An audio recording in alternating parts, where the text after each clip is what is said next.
డబ్బు, అనారోగ్యం, ఉద్యోగం, వ్యాపారం అప్పులతో బాధపడుతున్నారా? వెంటనే జేకేఆర్ గురువు గారికి కాల్ చేసి అపాయింట్మెంట్ తీసుకోండి.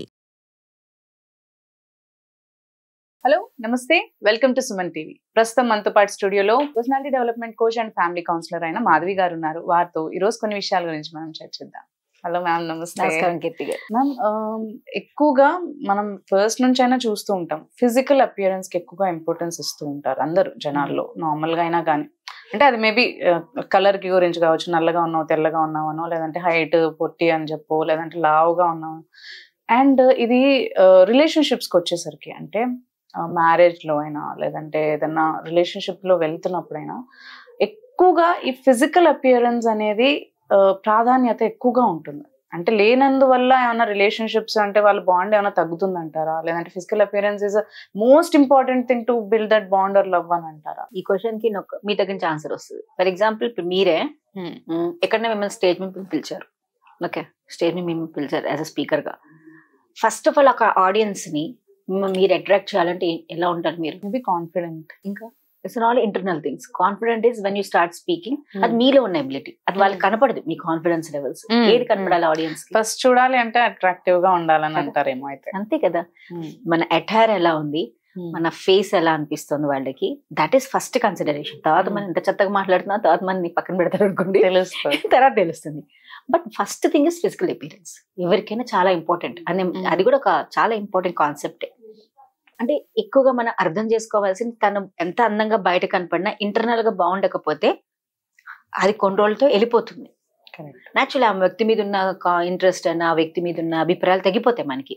బట్ ద మెయిన్ థింగ్, ఎప్పుడైతే ఫస్ట్ ఒక వ్యక్తితో నీకు పరిచయం కలగాలి అన్నా, అవ్వాలి అని అంటే నీ ఫిజికల్ అపియరెన్స్ అనేది ప్లేస్ అ వెరీ ఇంపార్టెంట్. కాబట్టి అది మాత్రం కంపల్సరీ మనకు ఉన్నప్పుడు, ప్రాపర్ గా ఉన్నప్పుడు. అది వాళ్ళకి కాదు నేను అనేది, ఇతర వ్యక్తికి నేను గురించి మాట్లాడతలేదు. మీ ఫిజికల్ అపియరెన్స్ నేనే ఉన్నాను. ఇప్పుడు నేను ఒకటి ఏదైనా ఒక షోలో నేను ఉండాలన్నా, లేకపోతే ఒక దాంట్లో నేను రిప్రజెంటేటివ్ గా వెళ్ళాలంటే naturally I want to maintain my attire. నా పర్సనల్ మంచిగా ఉండడానికి, నేను ఫిట్ గా ఉండడానికి ప్రయత్నించాల్సిందే. నా హెల్త్ ఇష్యూస్ అన్నా చూసుకోవాలి, నా డైట్ నేను చూసుకోవాలి. సో దట్ నేను ఒక దాన్ని రిప్రజెంట్ చేసినప్పుడు, నన్ను కాకుండా ఐడెంటిటీ నేను చూపించినప్పుడు దే షుడ్ అండర్స్టాండ్ మీ. కాబట్టి నాకు అప్రిసియేషన్ రావాలంటే, ఓకే నేను ఒక సబ్జెక్ట్ చెప్తున్నానండి, ఆ సబ్జెక్ట్ తగ్గట్టుగా నేను లేనంటే I'm not doing any justice to that particular subject or topic. కాబట్టి ఇలాంటి థింగ్స్ మనం చెప్పేటప్పుడైనా చేసేటప్పుడైనా మన ఫిజికల్ అపియరెన్స్ తగ్గట్టుగానే మన కాన్ఫిడెన్స్ లెవెల్స్ పెరుగుతూ ఉంటాయి. అందుకే నేను చాలాసార్లు గమనించాను, చాలా మంది మీరు చూడండి, ఎంత మనిషి ఎలా ఉన్నా, డాన్స్ షోస్ చూసుకోండి, టీవీలో మనకి బోల్డ్ అని షోస్ వస్తాయి. ఒక్కసారి మీరు ఆ అమ్మాయి ఒక ఏంటో మామూలుగా వస్తుంది, ఎంట్రీ అవుతుంది కొన్ని రోజులు ఆమె పోను పోను పోను పోను పోను ఆమె ఫిజికల్ అపియరెన్స్, ఆమె డ్రెస్ సెన్స్ అన్ని మారుతూ ఉంటాయి. అప్పుడు ఏమవుతుంది, ఒకప్పుడు మీకు ఆమె డాన్స్, ఒకప్పుడు ఆమె టాలెంట్ చూసే ముందు ఆమె అబ్బాయి ఏం చేస్తుంది అమ్మాయిని అనుకుంటాం. But when we see the talent, then we start seeing her also. కొన్ని రోజులు పడుతుంది, ఆమె అటైర్ మారుతున్నప్పుడు కొద్ది ఆమె కూడా మార్చుకోవడానికి ప్రయత్నిస్తూ ఉంటుంది. అంటే నా అపియరెన్స్ బాగుండాలి, అప్పుడే పీపుల్ నన్ను యాక్సెప్ట్ చేస్తారు. సో ఇది చాలా main concept. So physical appearance is very much important. కానీ మీరు కొన్ని రిలేషన్షిప్స్ వచ్చాక, కొన్ని రోజులే, if you talk about any relationships or anything, naturally after birth ఒక ఫీమేల్ తల్లి అయ్యాక చాలా వరకు హార్మోనల్ చేంజెస్ వచ్చినప్పుడు ముందున్నంత బ్యూటీ ఉండకపోవచ్చు. బట్ ఇప్పుడు వరకు ఆమె చేసిన పనులు, ఇప్పుడు దాకా ఆమె ఇచ్చిన సర్వీస్, ఇప్పుడు దాకా ఆమె చేసిన ఫ్యామిలీకి ఏదైతే ఇచ్చిందో దాన్ని బట్టి ఆమెను జడ్జ్ చేయాలి. అంతేకాని ఫిజికల్ అపియరెన్స్ మీద జడ్జ్ చేయకూడదు. అది ఆ టైంలో మీరు ఫిజికల్ అపియరెన్స్ తీసుకురాకూడదు ఆ టైంలో. But as a women every time we have to work on hour physical, because strength, fitness, it makes me confident. Actually కొంతమంది మీరు చూడండి 30 ఏళ్ళకి వాళ్ళు 70 ఏళ్ళ, అదే 50 ఏళ్ళలాగా ఒళ్ళేసుకొని, కరెక్ట్, ఫిజిక్స్ సరిగా అంతెందుకు ఇప్పుడు 20-25 years ఉన్న ఆడవాళ్ళు కూడా బిర్యానీ, బర్గర్స్, జంక్ ఫుడ్ తినేసి దే ఆర్ లైక్, అంటే చూస్తేనే తెలుస్తుంది ఆంటీ లాగా అవుతున్నారు. ఒక కంట్రీలో అంట ఎంత లావుగా ఉంటే అంత అమ్మాయికి వాల్యూ ఇస్తారని చెప్పి చూపిస్తూ ఉంటారు. అది రాంగ్. అంటే అది వాళ్ళ ఇష్టం. కానీ నేను అన్నది, నన్ను నేను అద్దంలో చూసుకున్నప్పుడు నేను ఎలా ఉండాలి? I have confidence on myself. Yes, I'm taking care of my body, I'm giving its a proper food. Junk food మీరు పెట్టి తిన్నా అంటే ఏదైనా తినాలి వయసు వచ్చాక, అరే ఏ వయసులో ఏం తినాలని ఇంపార్టెంట్ కాదు. నీ బాడీ అందమైన ఒక శరీరం దేవుడు ఇచ్చినప్పుడు దానికి ఎలాంటి ఫుడ్ పెడితే, దాన్ని ఎలా చూసుకుంటే నీ బాడీ నీకు సపోర్ట్ ఇస్తుంది. అవునా కదా? తన దగ్గర ఫుడ్ పెట్టాలి, నాకు ఎనర్జీ ఇవ్వండి, తను మంచి మంచి యాక్టివిటీస్ చేయించండి, ఫిట్నెస్ మెయింటైన్ చేసుకుని, యోగాలు చేసుకోవచ్చు, నీ బాడీ మెయింటైన్ చేసుకుని, నాలెడ్జ్ పెంచుకోండి. Physical appearance also depends upon your how you update your self. Society బట్టి మీరు మారాలి. నాలెడ్జ్ స్కిల్స్ నేర్చుకోండి. కానీ మరి నేను పాత చింతకాయ పచ్చడిలాగా నేను ఇలాగే ఉంటానన్న కూడా తప్పు. అంటే అక్కడ ఏమవుతుందంటే మీరు even though how much knowledge you are but you are not showing to the other people, that also problem వస్తుంది. ఇక్కడ ఇలా ఫిజికల్ అపియరెన్స్ కి ఎక్కువగా ఇంపార్టెన్స్ ఇవ్వడం వల్ల కొన్ని సార్లు అంటే కొంచెం లావుగా ఉన్న సన్నగా ఉన్న వాళ్ళైనా లేదంటే కలర్ తక్కువగా ఉన్న వాళ్ళు ఇన్ఫీరియారిటీకి లో అవుతూ ఉంటారు. They lose their confidence. So how is it అంటే సొసైటీ బిల్డ్ చేసింది కదా ఇదంతా, అంతా సొసైటీ బిల్డప్ చేసింది. So how they have to like దీన్ని ఎలా నిలదొక్కోవాలంటారు అసలు? Actually first of all they have to accept the situation. అది చాలా ఇంపార్టెంట్. అంటే ఇప్పుడు ఒక సొసైటీ అంటే వీరన్ని మీ అన్న క్వశ్చన్ లాగా ఏమనిపించిందో ఒక అమ్మాయి చాలా లావుగా ఉండొచ్చు, but she has a wonderful talent. ఆ లావుగా ఉన్నంత మాత్రం టాలెంట్ ని మనం సప్రెస్ చేయకూడదు, తెలుసుకోవాలి. We have to give a chance because they don't come out of ఇప్పుడు ఆ సొసైటీ ఆ వేరియేషన్ అనేది క్రియేట్ చేయడం వల్ల బయటకే రారు.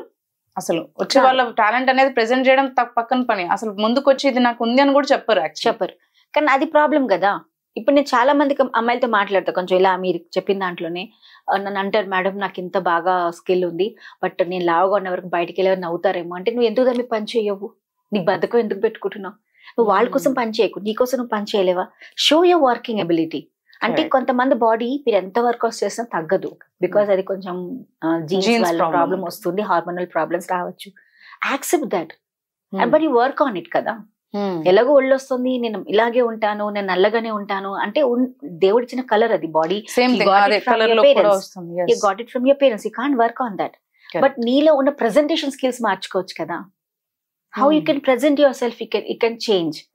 ఎంత నల్లగా ఉన్నా సార్ మ్యామ్, ఇప్పుడు మన సినిమా హీరోయిన్ లో మనం చూస్తే భానుప్రియ గారు ఎంత నల్లగా ఉంటారు అసలు అందరికి తెలుసు. బట్ ఆవిడకి డాన్స్ ఎంత అద్భుతంగా డాన్స్ చేస్తారు. ఒక్క డాన్స్ వల్ల ఆవిడ ఎంత పైకి తెచ్చుకున్నారు పేరు. Most of the heroines are very dark colour. చాలా మంది నల్లగానే ఉన్నారు. సుహాసిని గారు because they came out from the talent. ఈ నల్లగా ఉన్న చెప్పి నీ టాలెంట్ కూడా దాచుకుంటే హౌ విల్ యూ షో?